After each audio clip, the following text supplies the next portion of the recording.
사랑하신 하나님, 저희들을 이처럼 사랑하셔서 예배하는 이 자리에 서게 하심에 감사합니다. 홀로 영광 받아 주시옵소서.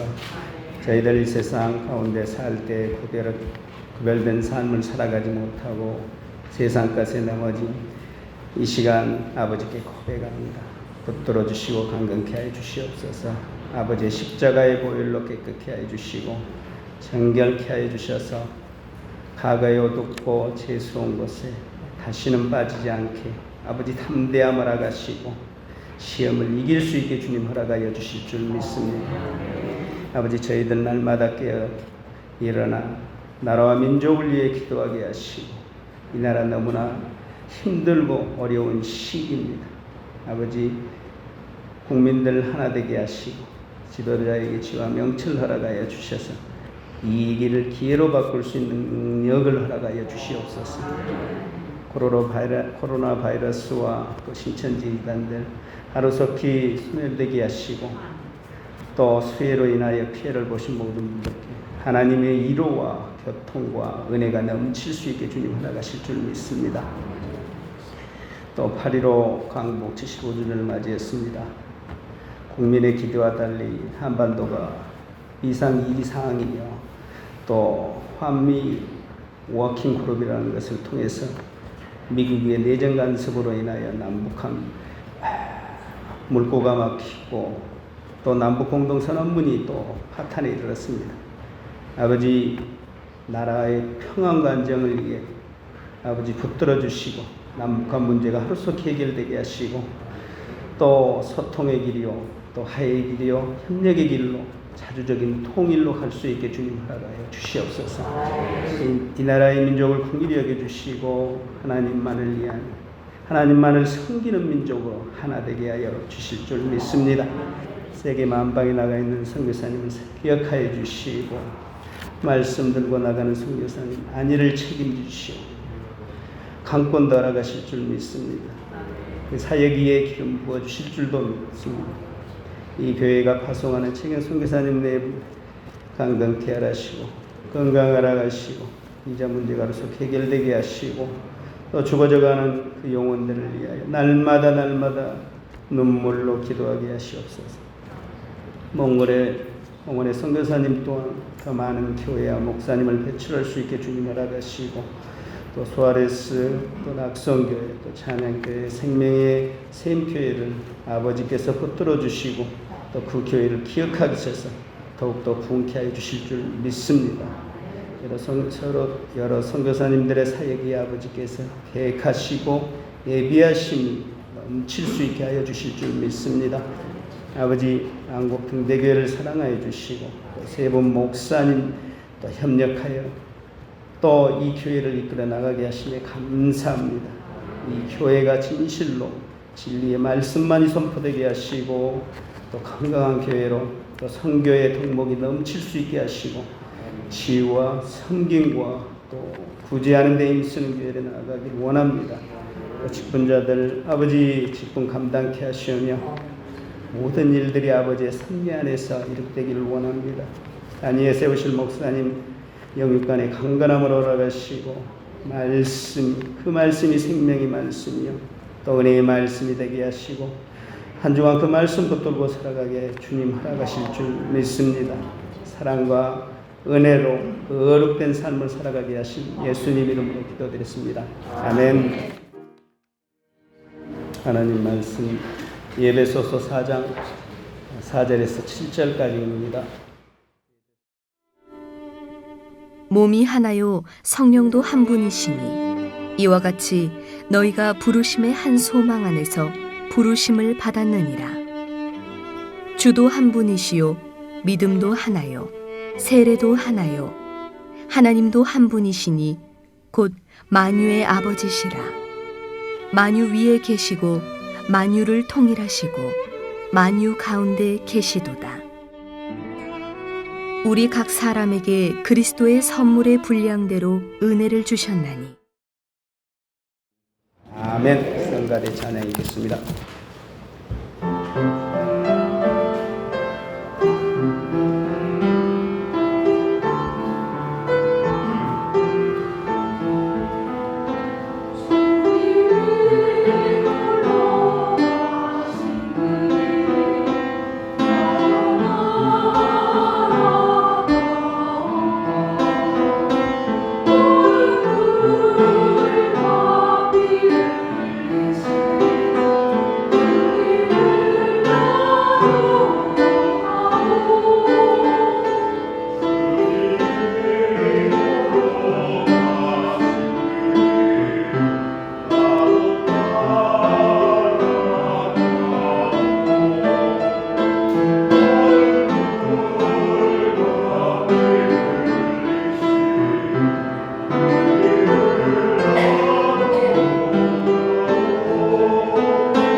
다들 잘 계시죠?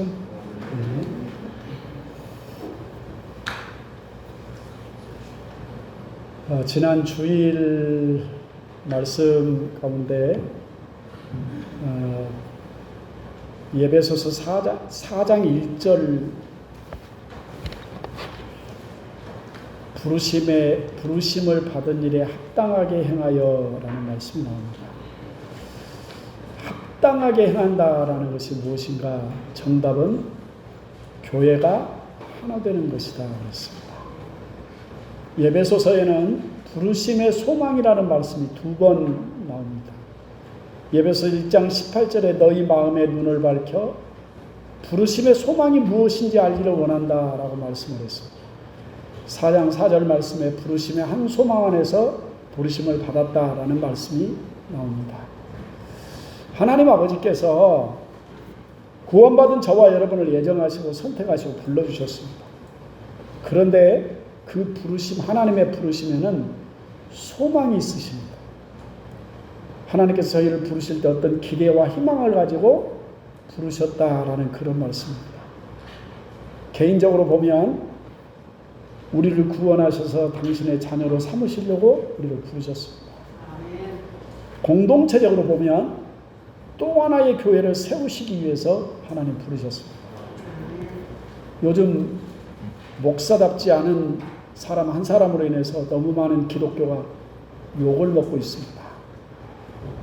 자기 교단에서조차 목사로 인정하지 않고 면직을 시켰어요. 목사는 면직되면 목사가 아닙니다.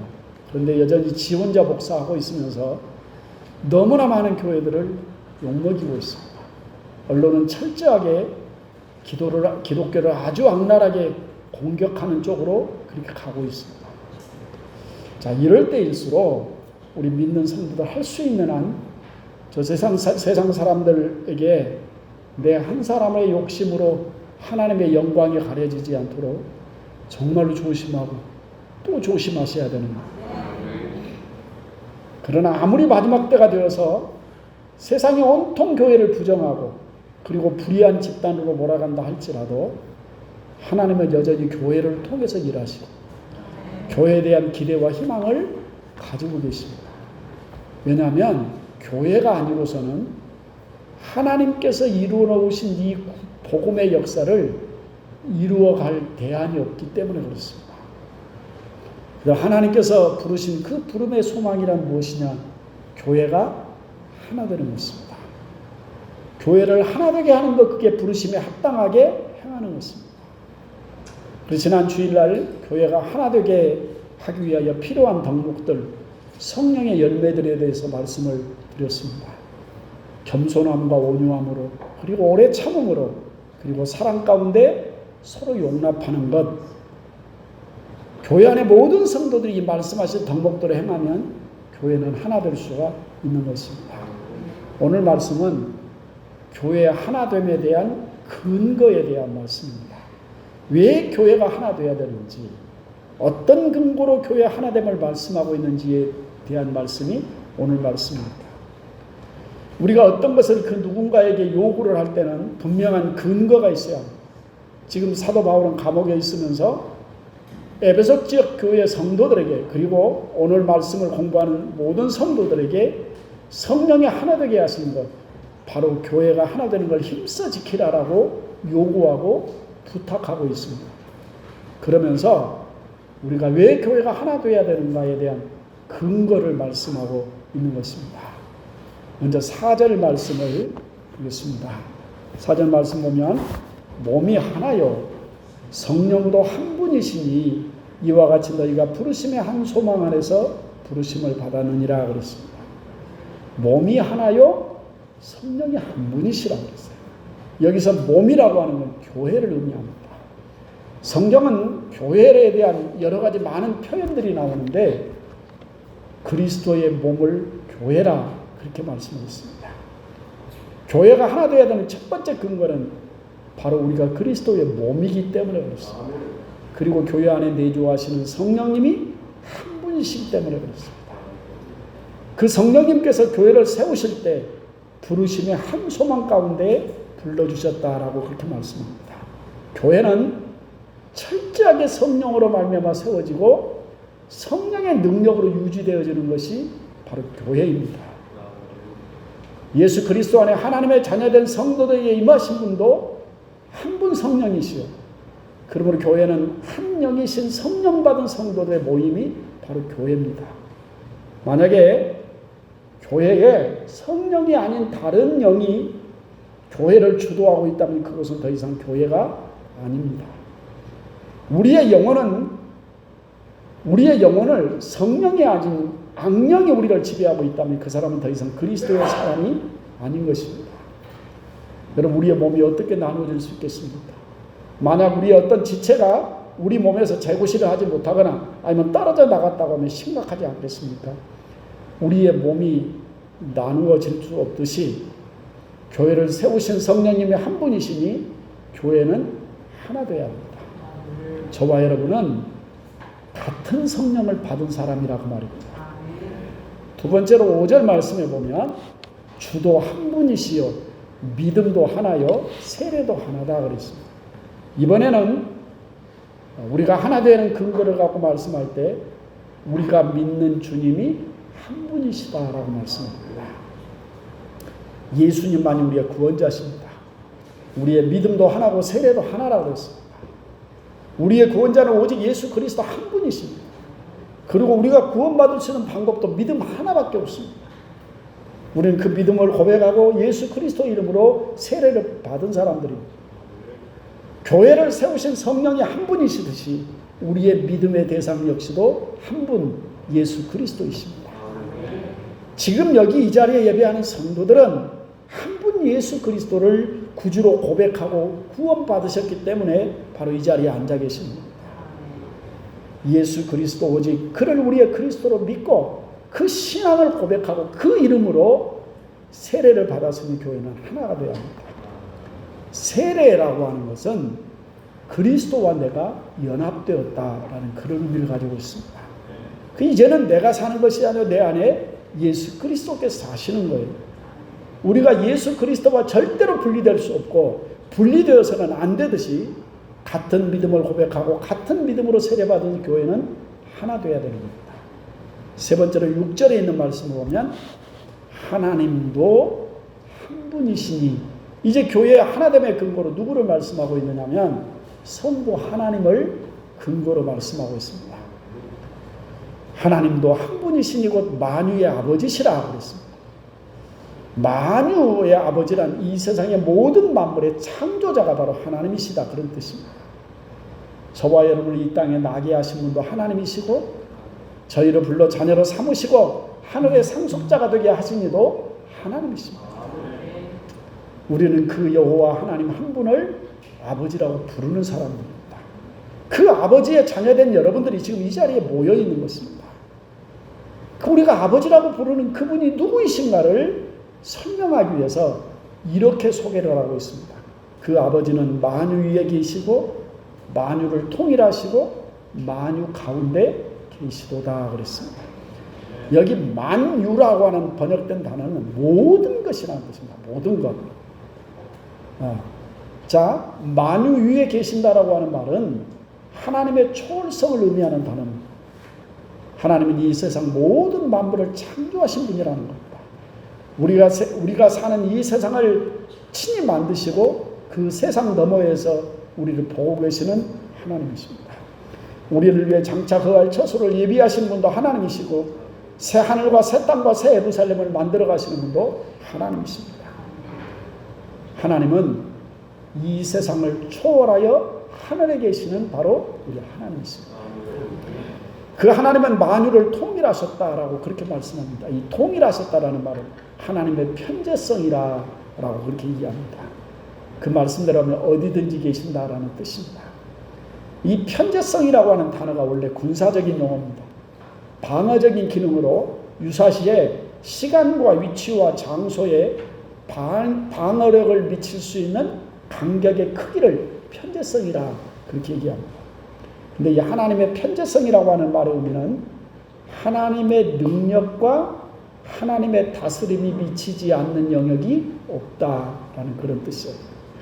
이 세상 모든 만물이 하나님의 다스림 가운데 있고 하나님은 친히 우리의 왕이 되어주신다는 뜻입니다.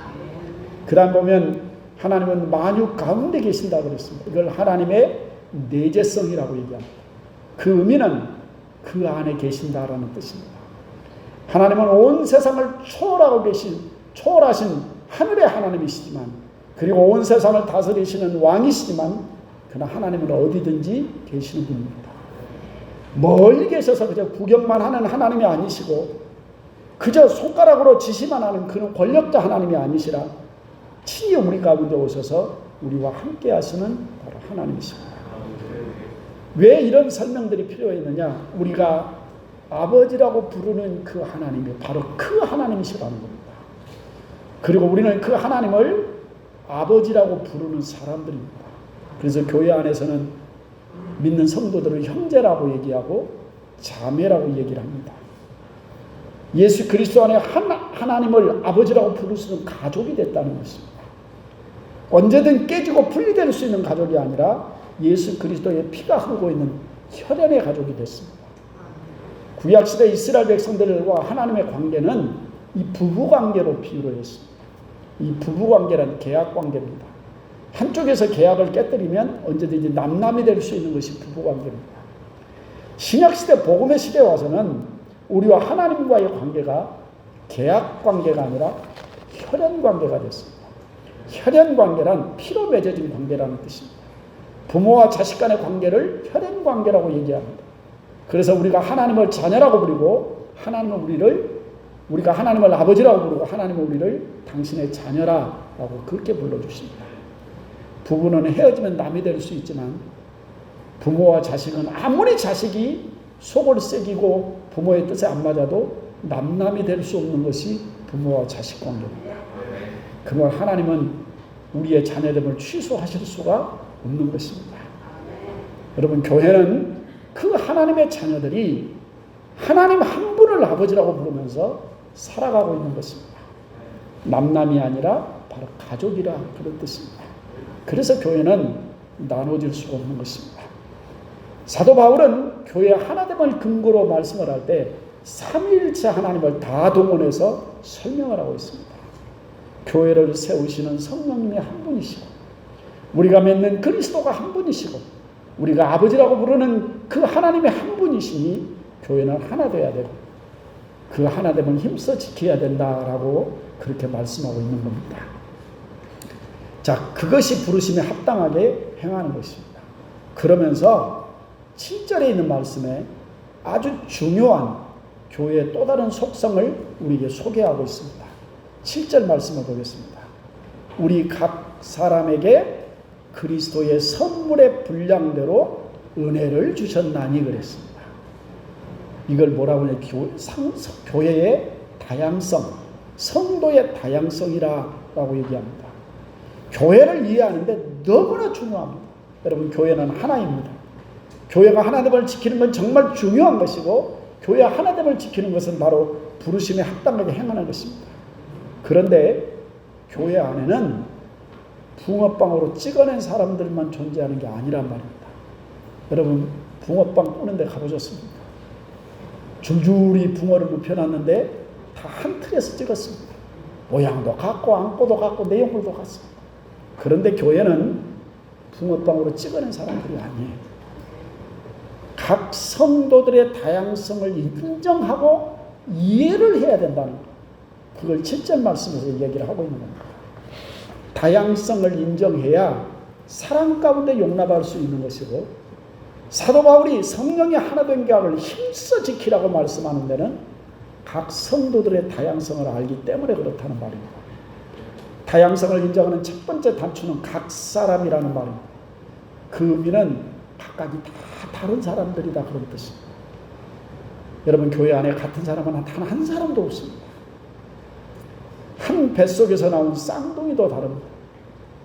그렇듯이 교회 안에 나 같은 사람만 있는 게 아니라는 것입니다. 각 사람이라는 사실을 인정하셔야 됩니다. 두 번째로 분량대로 은사를 주셨다라는 것입니다. 은사란 바로 은혜의 선물입니다.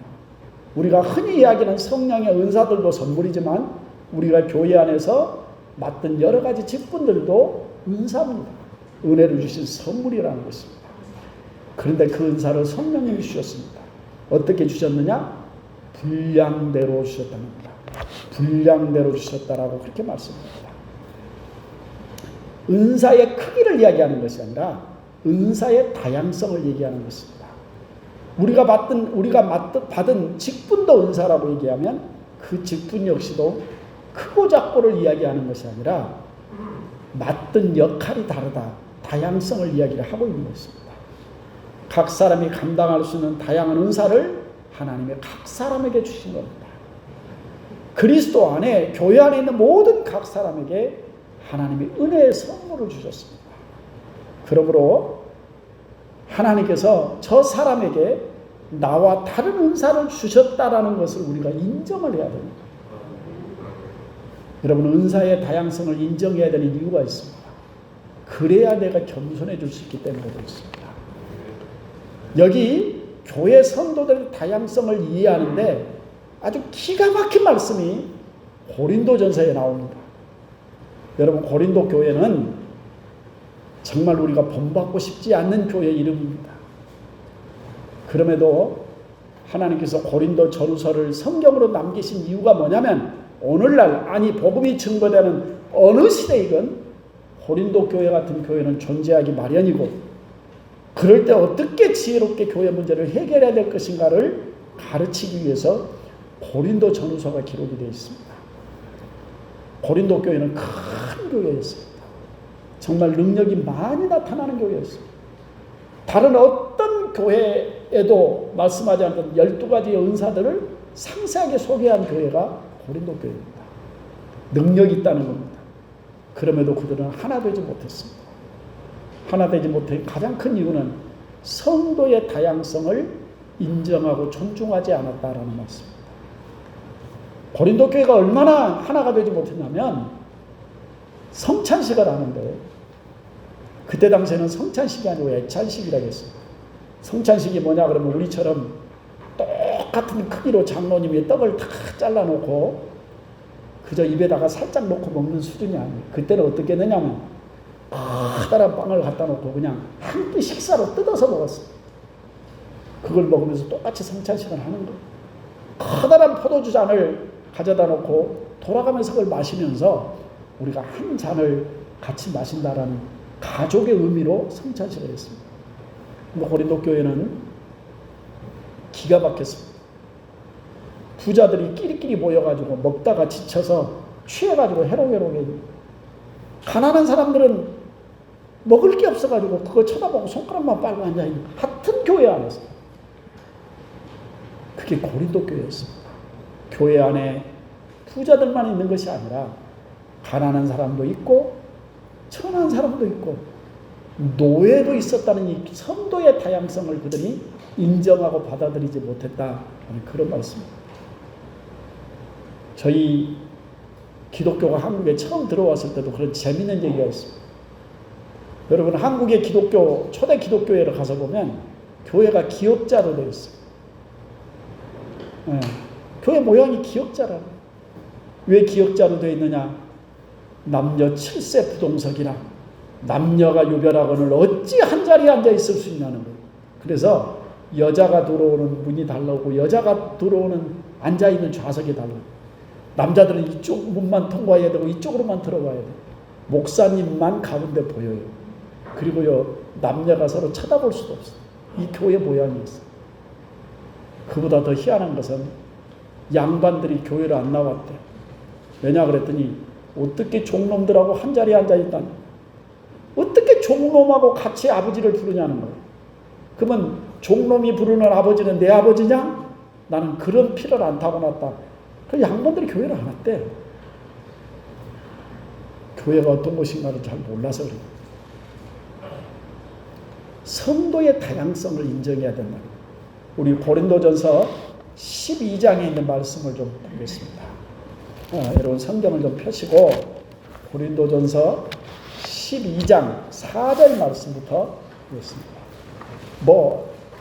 제가 쭉쭉쭉쭉 읽어가면서 그냥 설명을 하겠습니다. 모두 꼼꼼하게 다 설명할 수는 없고 성도의 다양성에 맞춰서 이렇게 설명을 좀 하도록 그렇게 하겠습니다.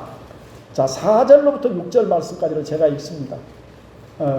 여러분 그냥 눈으로만 열어보세요. 은사는 여러 가지나 성령은 같고 직분은 여러 가지나 주는 같으며 사역은 여러 가지나 모든 것을 모든 사람 가운데 이루시는 하나님은 같으니 그랬습니다. 여기도 성령, 주님 그리고 하나님이 함께 동원됐습니다. 자, 방금 공부했던 에베소 말씀 3일체 하나님과 같은 겁니다. 7절에 있는 말씀은 각 사람에게 성령을 나타내심은 이 은사를 얘기합니다. 자, 직분은 여러 가지나 주는 같으며 사역은 여러 가지나 모든 것을 모든 사람 가운데서 이루시는 하나님은 같으니 각 사람에게 성령을 나타내시면 성령을 나타내신다는 건 은사를 말씀합니다.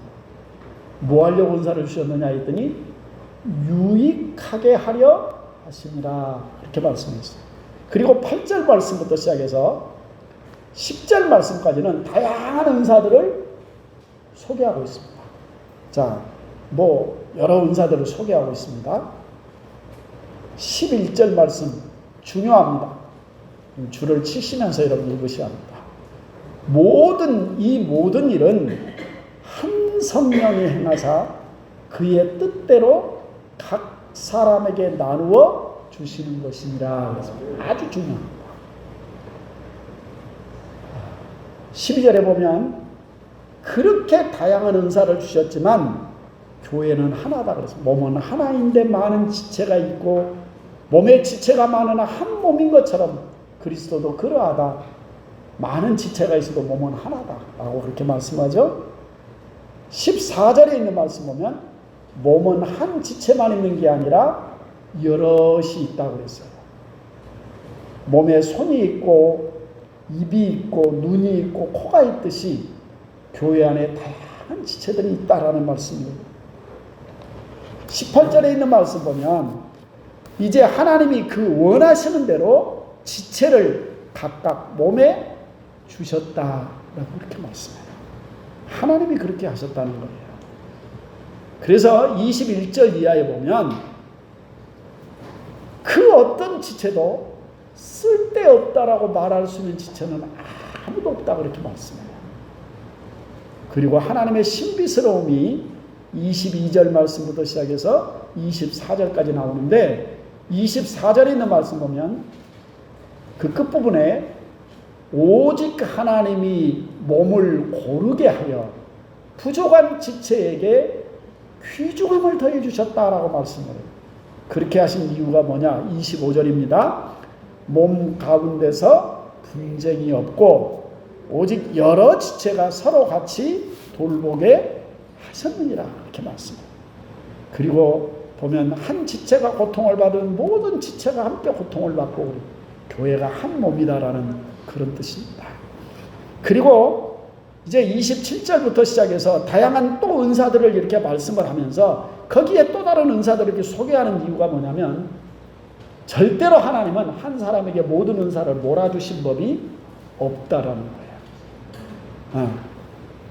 31절 말씀에 너희는 더 큰 은사를 사모하라.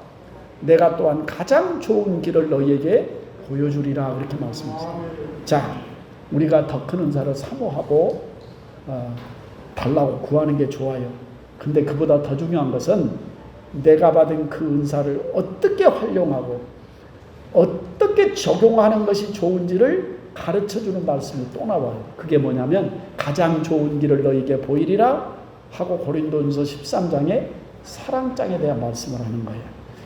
고린도전서 13장 사랑장은 연애 잘하라고 주는 말씀이 아니에요. 결혼생활 잘하라고 주는 말씀이 아니에요.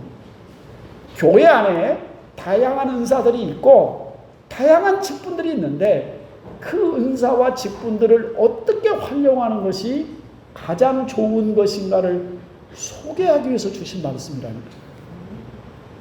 말 그대로 교회가 하나 되기 위해서 이런 다양성을 인정하고 뭐하라고? 사랑으로 용납하라.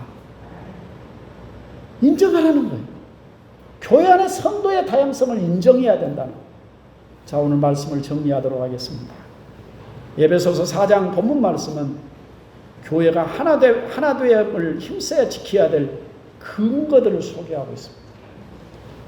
성령도 예수님도 하나님도 한 분이십니다. 우리가 받은 은사도 믿음도 세례도 하나입니다.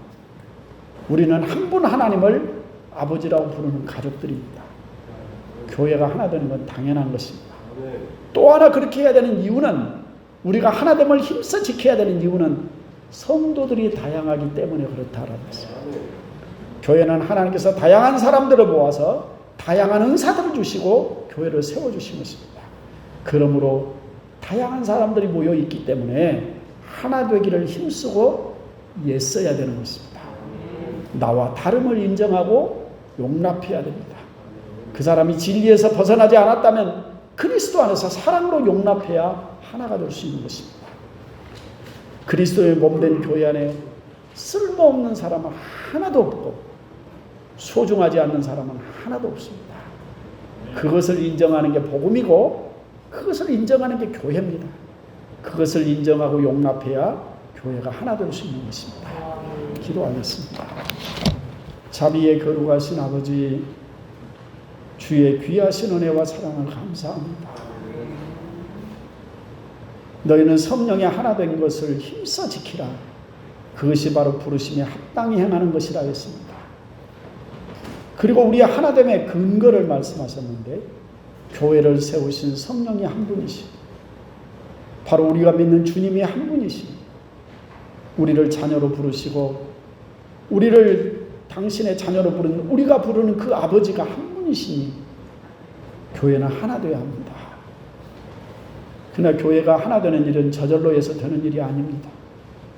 사도 바울은 힘써 지키라 했습니다. 왜냐하면 교회는 똑같은 사람들이 모여 있는 곳이 아니라 다양한 사람들이 모여 있기 때문에 그렇습니다. 하나님께서 각 사람에게 여러 가지 다양한 은사를 주시고 서로 돌보고 서로 섬기도록 하셨습니다. 나와 다름을 인정할 수 있는 저희들 되기를 간절히 바랍니다. 아버지 하나님, 다양성을 인정해야 우리는 하나 될 수 있습니다. 하나님이 나 아닌 저 사람에게 저렇게 다른 은사를 주셨다라는 사실을 인정하고 그를 용납할 수 있어야 교회는 하나 될 수 있습니다. 아버지, 주님이 세우신 등대교회가 주의 은혜 가운데 하나 되기를 간절히 바랍니다. 뜻을 모으고 마음을 모아 주님이 기뻐하시는 바로 그 교회, 주님이 찾으시는 바로 그 교회, 이 마지막 때 주님의 마음을 시원케 할 수 있는 그 교회로 세워지게 하옵소서. 예수님의 이름으로 간절히 기도 올립니다. 아멘.